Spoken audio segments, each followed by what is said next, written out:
परम पिता परमात्मा के सभी अंशों को मेरा सादर नमस्कार। आज की इस वीडियो में हम लोग पंचसकार चूर्ण के फायदे जानेंगे। ये जो पंचसकार चूर्ण है ये एक आयुर्वेदिक मेडिसिन है और ये प्राचीन वैज्ञानिकों द्वारा बनाई हुई मेडिसिन है। अर्थात जो अपने प्राचीन ऋषि महर्षि हुए हैं, जो अपने प्राचीन वैद्य चिकित्सक हुए हैं, जो अपने प्राचीन साइंटिस्ट हुए हैं, उनके द्वारा बनाई हुई मेडिसिन है। और उन्हीं के फार्मूला के आधार पर आज के जो आयुर्वेदिक आधुनिक फार्मेसियां हैं वो इस पंचसकार चूर्ण को बनाती हैं। और ये पंचसकार चूर्ण बहुत सहजता से, बहुत आसानी से आपको आपके नज़दीकी आयुर्वेदिक स्टोर पे उपलब्ध हो जाता है। तो वहाँ से आप इसको लेकर के इसका सेवन कर सकते हैं और इसका सेवन करके आप लाभ उठा सकते हैं। तो अब बात करते हैं कि पंचसकार चूर्ण का सेवन करके हम लोग अपने कौन कौन से समस्याओं को दूर कर सकते हैं, कौन कौन से बीमारियों को पूरी तरह से दूर कर सकते हैं। तो अगर फायदे की बात करें तो ये कॉन्स्टिपेशन के रोगियों के लिए बेस्ट मेडिसिन है। जिन लोगों को कब्जियत रहता है, बहुत पुराना कब्जियत है, बहुत जटिल कब्जियत है, मल बिल्कुल निकलता ही नहीं है, मल बहुत ज़्यादा कठोर हो जाता है या फिर बहुत चिपचिपा मल होता है और चिपचिपा होने के कारण आंतों में चिपक जाता है, या फिर कठोर होने के कारण मल जो है कि पास करता ही नहीं, आंतों के मोमेंट ही खत्म हो गई है, बिल्कुल प्रेशर बनता ही नहीं है। जिनको भी इस तरह की समस्या होती है वे लोग यदि रात्रि में भोजन के आधे घंटे के बाद 1 चम्मच पंचसकार चूर्ण को गुनगुना जल के साथ में सेवन करते हैं तो सुबह उनका खुल करके पेट साफ हो जाता है और पेट में जो भी गंदगी संचय हो गया था, जो भी मल संचय हो गया था, वो पूरा मल जो है कि बॉडी से बाहर निकल जाता है। और जब पूरा मल जो है कि बॉडी से बाहर निकल जाता है ना, तो वो जो है कि तरोताज़ा हो जाते हैं, उनका मन फ्रेश हो जाता है, उनका मूड फ्रेश हो जाता है और उनको जो है कि उत्साह मिलने लग जाता है, एनर्जी मिलने लग जाता है। और कब्जियत के कारण उनको जो भी मतलब शरीर में उपद्रव हो रहे थे वो सभी उपद्रव धीरे धीरे दूर हो जाते हैं इस पंचसकार चूर्ण के सेवन करने से। एक समस्या होती है IBS-C। IBS-C में होता ही है ना कि जो उनका मल बनता है ना IBS-C वालों का, वो बिल्कुल चिपचिपा बनता है, गोंद जैसा मल बनता है, एकदम चिपचिपा सा चिकचिका सा जो है कि शौच बनता है। और चिपचिपा शौच होने के कारण उनका जो शौच है वो आंतों में चिपक जाता है, ढीला गीला मल होता है, मल कठोर नहीं होता है। IBS-C में मल कठोर नहीं बनता है, चिपचिपा सा बनता है ना। और वो जो है कि चिपचिपा मल आंतों में चिपक जाता है, वो मल निकलता ही नहीं है पेट से, कितना भी जोर लगाए, कितना भी ताकत लगाए, बहुत थोड़े मात्रा में लैट्रिन होती है। फिर जो है कि 2-3 घंटे के बाद फिर से उनको लैट्रिन जाना पड़ता है, फिर से जोर लगाना पड़ता है, तो फिर से थोड़ी मात्रा में आता है ना। इस तरह की जो है कि समस्या से वो पीड़ित रहते हैं IBS-C वाले। तो IBS-C वाले यदि आधा चम्मच या 1 चम्मच पंचसकार चूर्ण लेकर के गुनगुना पानी लेकर के सो जाते हैं तो सुबह उनका जो चिपचिपा मल है ना वो पूरी तरह से पेट से बाहर निकल जाता है और उनकी जो जठराग्नि है वो प्रज्वलित हो जाती है। उनके साथ मूल समस्या तो ये होती है ना कि उनकी जठराग्नि है वो मंद पड़ गई रहती है, जिसके कारण उनका जो लैट्रिन है वो चिपचिपा सा बनता है। तो यदि पंचसकार चूर्ण का सेवन करते हैं ना तो उनका जो चिपचिपा मल है वो पूरी तरह से बाहर निकल जाता है। और जब बाहर निकल जाता है मल ना तो उनकी जठराग्नि प्रज्वलित हो जाती है। और जब जठराग्नि प्रज्वलित हो जाती है तो उनके पेट में चिपचिपा मल बनता ही नहीं है। तो इस तरह से पंचसकार चूर्ण का सेवन करके धीरे धीरे संग्रहणी रोग को पूरी तरह से ठीक कर सकते हैं, अपने IBS-C वाली समस्या को धीरे धीरे पूरी तरह से ठीक कर सकते हैं इस पंचसकार चूर्ण का सेवन करके। अच्छा, कई लोगों में ये समस्या देखने को मिलती है कि उनका ब्लड प्रेशर लो रहता है और ब्लड प्रेशर लो रहने के कारण उनको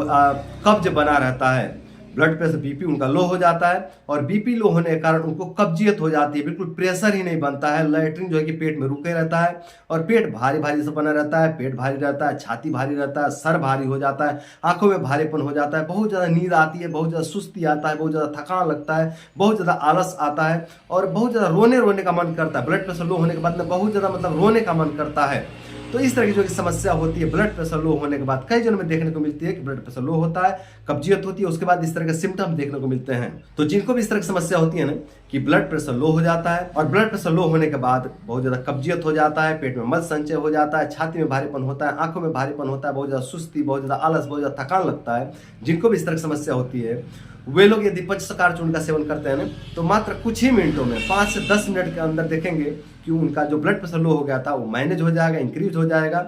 और ब्लड प्रेशर लो होने के कारण जो उनको कब्जियत बन रही थी, जो उनको पेट में भारीपन बन रहा था, वो सभी समस्याएं, जो उनको सुस्ती, आलस, थकान हो रहे थे, सभी समस्याएं उनकी दूर हो जाएगा। जो पेट में मल संचय हो गया था ना वो मल भी उनका बहुत सहजता से बाहर निकल जाता है। तो पंचसकार चूर्ण का सेवन करके लो BP को भी मैनेज कर सकते हैं और लो BP के कारण जो शरीर में उपद्रव हो रहे थे, जो शरीर में समस्याएं उत्पन्न हो रहे थे, उन सभी समस्याओं को भी धीरे धीरे पूरी तरह से दूर कर सकते हैं। जिन लोगों के पेट में बहुत ज़्यादा आम दोष संचय हो गया है और पेट में बहुत ज़्यादा आम दोष संचय होने के कारण जिनके पेट में बहुत ज़्यादा दर्द रहता है, बहुत ज़्यादा ब्लोटिंग होता है, बहुत ज़्यादा गैस बनती है पेट में, और ये जो है कि पेट में आम दोष संचय होने के कारण पूरे शरीर में दर्द रहती है, पूरे शरीर में जो है कि सुस्ती, थकान, आलस जैसे बना रहता है। जिनको भी इस तरह की समस्या रहती है ना, वे लोग यदि पंचसकार चूर्ण का सेवन करते हैं तो जो उनके पेट में आम दोष संचय हो गया है, वो आम दोष जो है कि उसका पाचन भी हो जाता है और वो बॉडी से बाहर भी निकल जाता है। और आम दोष के कारण, पेट में आम दोष संचय होने के कारण शरीर में जो भी उपद्रव उठ रहे थे, जो भी समस्याएं उत्पन्न होते थे,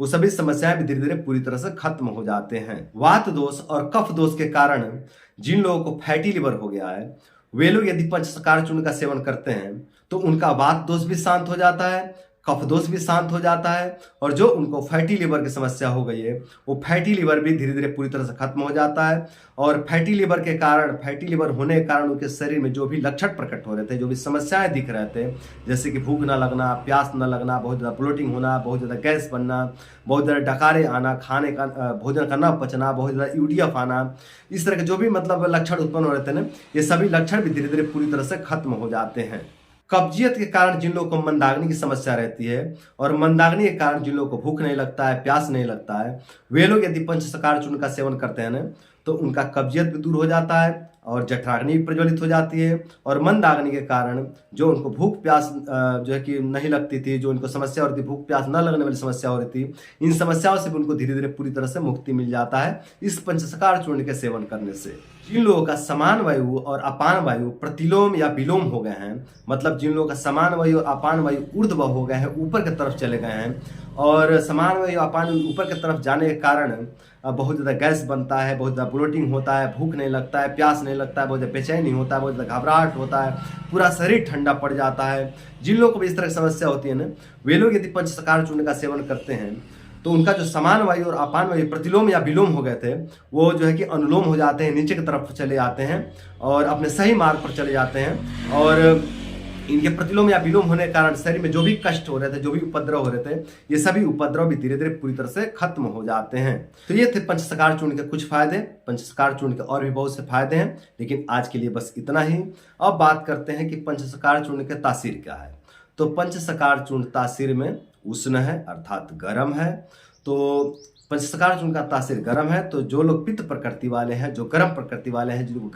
जिनको गर्म खान पान से बहुत ज़्यादा दिक्कत हो जाती है, कष्ट हो जाती है, पित्त भड़क जाता है, जिनको भी इस तरह की समस्या होती है, वो लोग पंचसकार चूर्ण का सेवन न करें। और ये उष्ण है, पंचसकार चूर्ण उष्ण है, तो ये वात वाले और कफ वालों के लिए बेस्ट मेडिसिन है। तो जिनके भी शरीर में वात दोष और कफ दोष की वृद्धि हुई है और कब्जियत रहता है, और कब्जियत के कारण अनेकों प्रकार के उपद्रव होते हैं शरीर में, वो लोग पंचसकार चूर्ण का सेवन करके अपने वात दोष और कफ दोष का शमन कर सकते हैं। और इनके शरीर में और भी जो रोग दोष उपद्रव प्रकट हो रहे थे, उन सभी रोग दोष को भी शमन कर सकते हैं, सभी रोग दोष को भी दूर कर सकते हैं इस पंचसकार चूर्ण का सेवन करके। अगर पंचसकार चूर्ण की गुण की बात करें तो ये गुण में लघु है, दीपक है, पाचक है, अनुलोमक है और विरेचक है, मतलब पेट को साफ करने वाली औषधि है। अगर सेवन विधि की बात करें तो रात्रि में भोजन के 30 मिनट के बाद इसका सेवन कर सकते हैं। और मात्रा की बात करें तो इसका मात्रा 1 चम्मच के आसपास रहेगा, मतलब 3 से 5 ग्राम के आसपास में इसका मात्रा रहेगा। और इसको गुनगुना जल से सेवन करना है भोजन के 30 मिनट के बाद।